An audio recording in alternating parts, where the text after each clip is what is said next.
Morning, ladies and gentlemen. I think the ladies have already said it. We've been together for the past few days. I couldn't recognize many of you tonight. No voters changed. Those of us who go to church, we often read about the transfiguration of the Lord on top of the mountain. I think there has been a mini transfiguration tonight. So a round of applause to yourselves.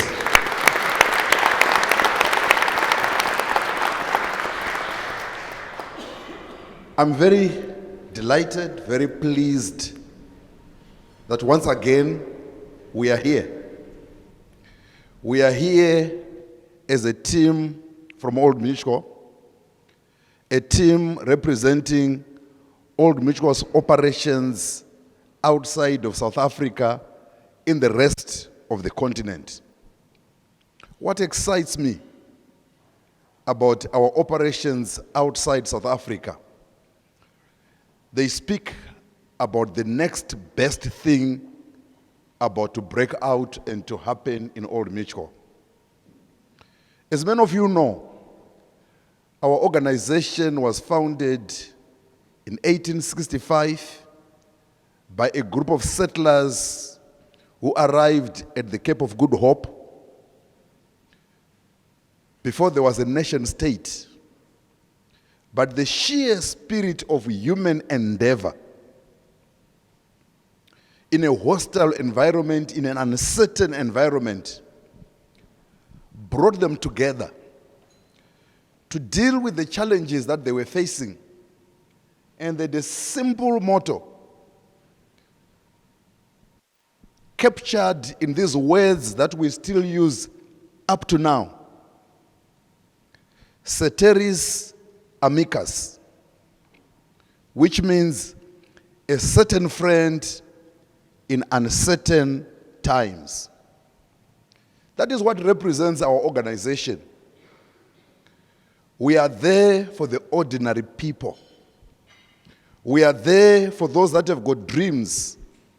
We are there for those that need our help as a certain friend. Oftentimes, people talk about the difficulties of our environment. And I've discovered that the more uncertain the environment is, the more relevant our organization becomes. In my home country in Zimbabwe, over a 10-year period, we went through devastating hyperinflation, where the rate of inflation was last measured officially at over 130 million%. Professor Hange, a well-known economist, was tracking the inflation and reckons inflation went beyond 5 billion%. How do you do business in an environment like that? I remember in those days, we did an advert for our customers. It was a flooded river. And across that flooded river, there was a very strong bridge. And we simply said, Old Mutual, the bridge across troubled waters. That's what Old Mutual is. And I'm proud to work for that organization. We care deeply for our customers. But for us to be able to deliver good value and service to our customers, we care deeply for our employees. Because when our employees are happy, confident, well-trained, they will deliver a remarkable service to our customers. And I'm very proud. We have almost 5 million customers that we are responsible for across the rest of Africa. With 4,700 employees, we are providing this service. So one of the things we do is part of caring for our employees. We want to create a world-class organization that will be the envy of many people, where people will want to come and work. For the past few years, every single country in which we operate, 12 countries all in all, has been registered, certified as a top employer. It doesn't just happen on its own. It's a recognition of the things you do to make yourself an attractive employer, an employer of choice. And there are many schemes that we have put in place, including the way in which we recognize our employees.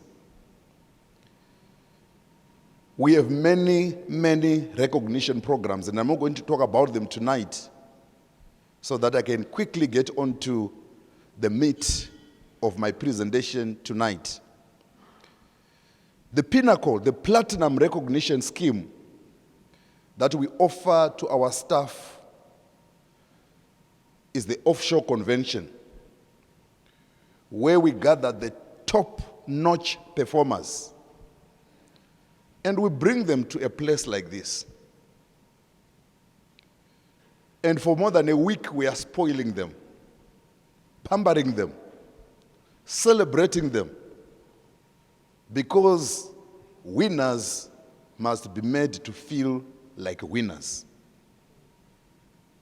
Yesterday, as we were driving out, one of our tour guides showed us a square and said, in this square, when Real Madrid wins the league, they will come and celebrate with their fans and display the cup.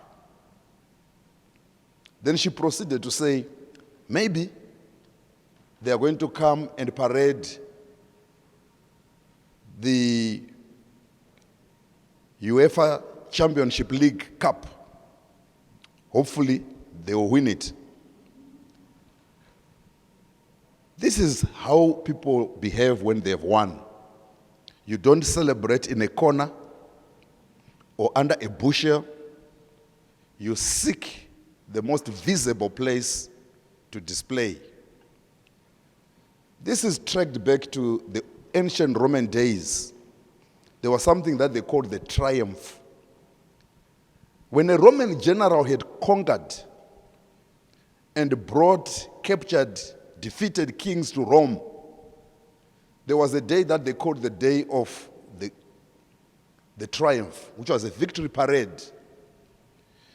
The vanquished kings in chains would march in front or be dragged in the streets in front with the all-conquering general in a chariot drawn by 4 horses. And the streets would be lined up with people cheering, clapping, celebrating the hero who has made Rome even greater. That is what tonight is all about. Tonight is a triumph, a celebration, a recognition of your achievements. Some of you know, I keep on saying it, I love watching the sports channels on DSTV. SuperSport have created what they call the world of champions. And when you keep on watching that channel, very soon you will discover that winning is not an accident. There is method to winning. And I always say, if there's a world of champions, it means there is a world of losers. There's a way in which losers talk, think, and act. I myself was rebuked by a Form 3 girl, my daughter. Went to fetch her up at school, weighed down by the pressures and anxieties of work. I arrived at the school to pick my daughter. She got into the car, looked at my face, and she obviously saw that this is not the face of a winner. And she said, "Dad, losers wear a frown, and winners wear a smile." And I got to know that there is a way of thinking, talking, and acting that accompanies winners. And therefore tonight, I just want to share a few thoughts that would encourage you on this winning journey. Before I go there, let me say some words of appreciation to our partners who have made time to come and be with us, to celebrate, to see your partner being recognized by colleagues, by the employer. Let's cheer them up. Let's encourage them, because this did not come easily. Let me also hasten to add, we don't come to the Offshore Convention because it is our turn. If your partner doesn't make it for next year, let them not tell you, "I am not going this year because we are giving others a chance also."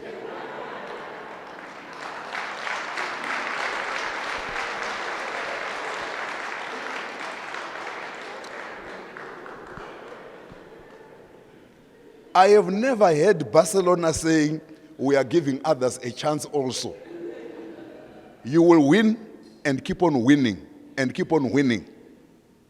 I told one couple just before we got in here, there was a South African colleague who has just retired from Old Mutual. His name was Gideon Du Plessis. 30 years on the trot. Every single year, he was the #1 top advisor in South Africa. And going to the Offshore Convention every year without giving others a chance also. Winners are not given a chance. You take it. You take it by force. You take it by aggression. But it all begins by the kind of mind and dreams that you set for yourself. And I always tell people, dreams are for free, no charge. If you choose to go to bed, don't dream being chased by snakes. You are wasting your night. Dream about possibilities, what you could become.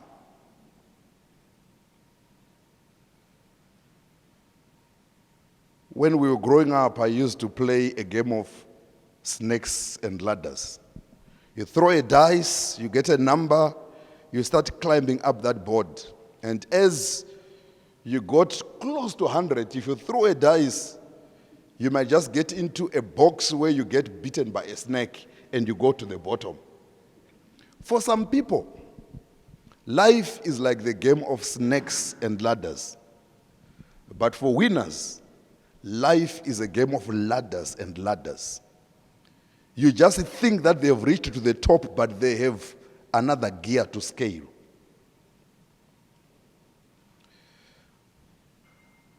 This year I was traveling to some place and I watched a documentary that really encouraged me. It's a documentary on mission control on Apollo 11. Some of you, I know, you probably don't know about Apollo 11. Apollo 11 is the spacecraft of the Americans that landed on the moon in 1969. 2 men walked on the moon. It had never been done. But many times people talk about those heroes that walked on the moon, and it's incredible. There is a group of Americans, a group of men We have walked in places that other people will never walk. That to me is the life of a winner. Saying, let me walk in the places that other ordinary people do not walk. And it can be done. It had never been done before. We always thought the moon was there to give us seasons and to give us light. But others thought the moon is a place that could be walked upon. Some of the people who are not here tonight are not here because they think the moon is a place for seasons and for giving us light. But the ones who are here believe that the moon can be walked upon. This spacecraft, as it went to the moon, it's not like a car where you drive from inside the car. It was controlled from Houston. That's where mission control was. Some of you know about Houston. We've got a problem.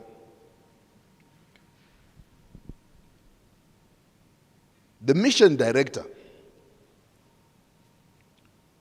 of Apollo 11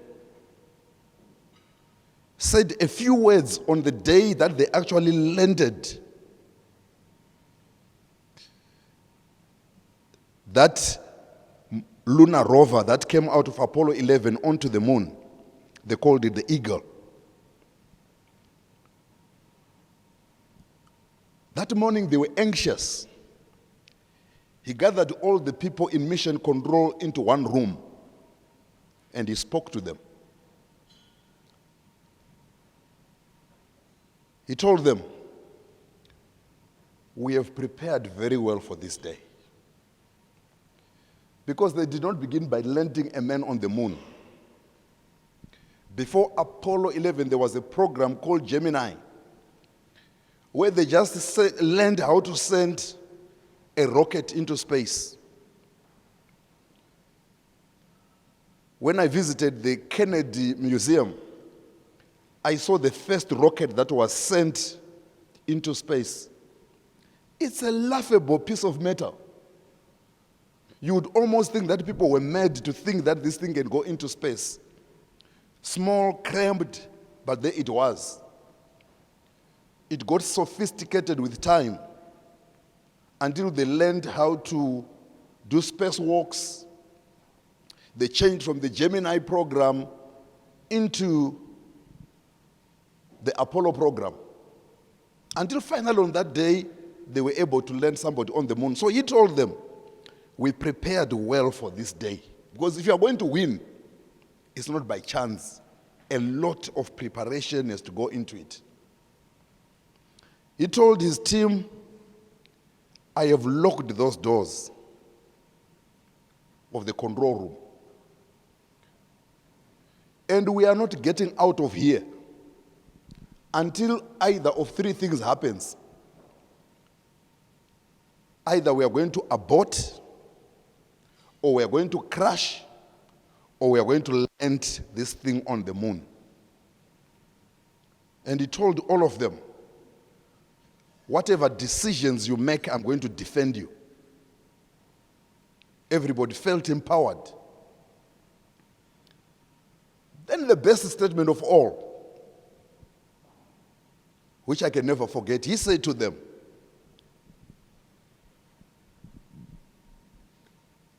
we were born for this day.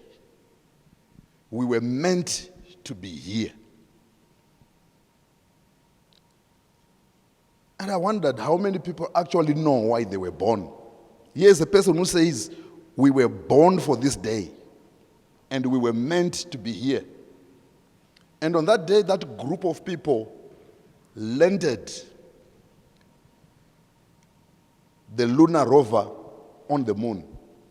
Never been done before. But you can see that there were a lot of building blocks.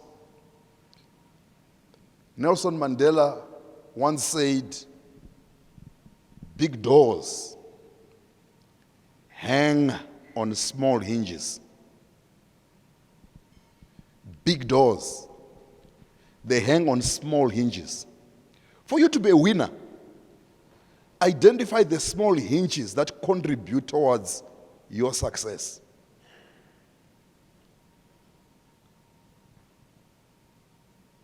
Sometimes it's useful to look to other people who are succeeding for inspiration. I think the world of sport is full of such people. Last year I talked about Muhammad Ali. I want to talk about another sportsman this year. Let me talk about Diego Maradona. Very gifted player, talented. And when he was in the field, the way he played, he transformed himself. They began by calling him a superstar, a footballing genius. But by the time he retired, they actually thought that he was a footballing god. That's how good you can become. You can become so good at what you are doing that people think that you are an insurance god. That's how good you can become.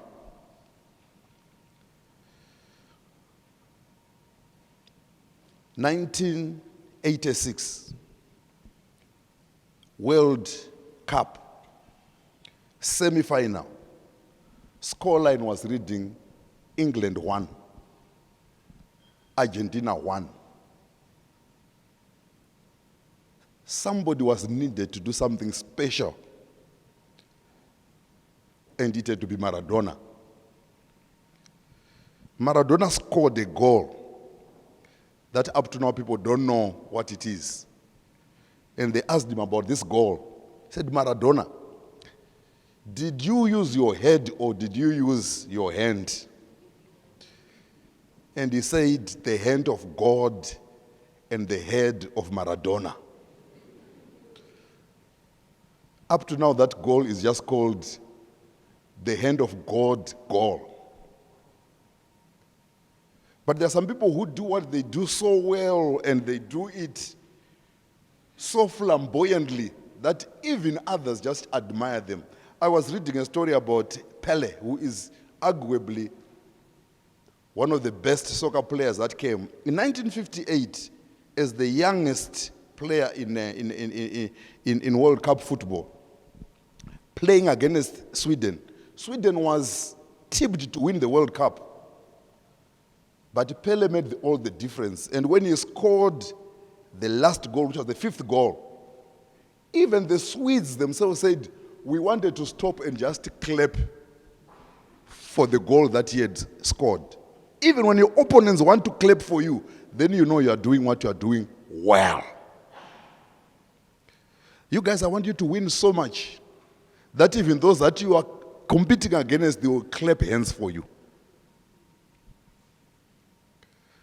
Let me conclude tonight by saying we have come a long way. We have done well, but we have greater heights that we are still to conquer. Many times, I look at our numbers, and all I see is this country has met their target, this country has met their target. What makes this special is that this is not a spreadsheet. This is an encounter with the real people who make those spreadsheets. And I just wanted to thank you, because last year when it looked, it was very tough. By simply looking at the spreadsheet, I appealed to the country CEOs to urge the advisors, our frontline people, to rise to the occasion. In an incredible last 6 weeks of the year, numbers just began to come through. And Edith and the people from Malawi surprised us by bringing in 62 or 68 million rand in one deal. And I promised myself that when we gather here, we must cheer ourselves for what we did in the last 6 weeks of last year. And if you can kindly put your hands together to cheer yourself for that.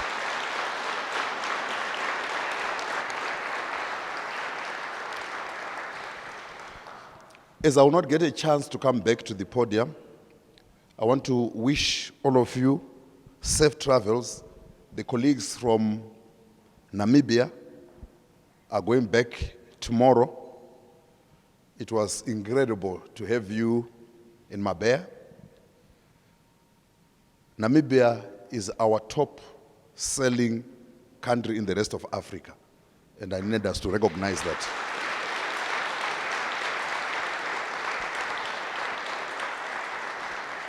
I want to urge you, encourage you to keep the flag flying.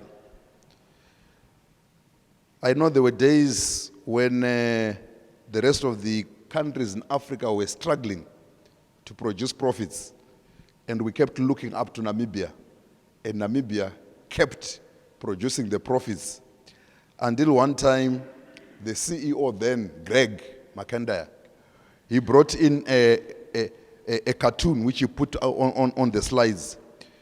It was a very thin cow, and he said, Namibia, the over-milked cow. But that's the spirit of a winner.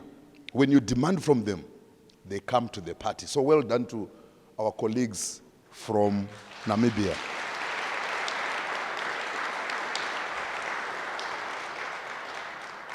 I also wanted to make special mention of Malawi. Malawi was the top performer in 2017.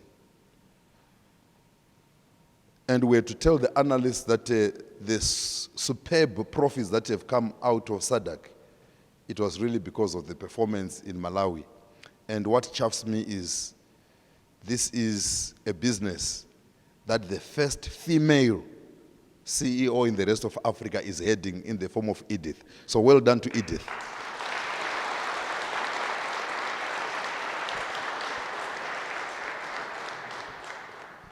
The rest of the colleagues who have come from other countries are proceeding to go to Mabea tomorrow, and I hope you will have a fantastic time. Your host, as you go to Mabea, is no longer going to be myself. Your host is going to be him. Him, if you can stand up so that...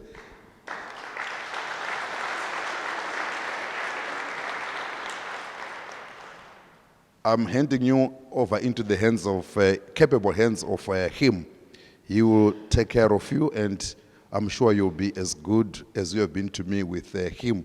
Enjoy yourself when you get there. Thank you very much.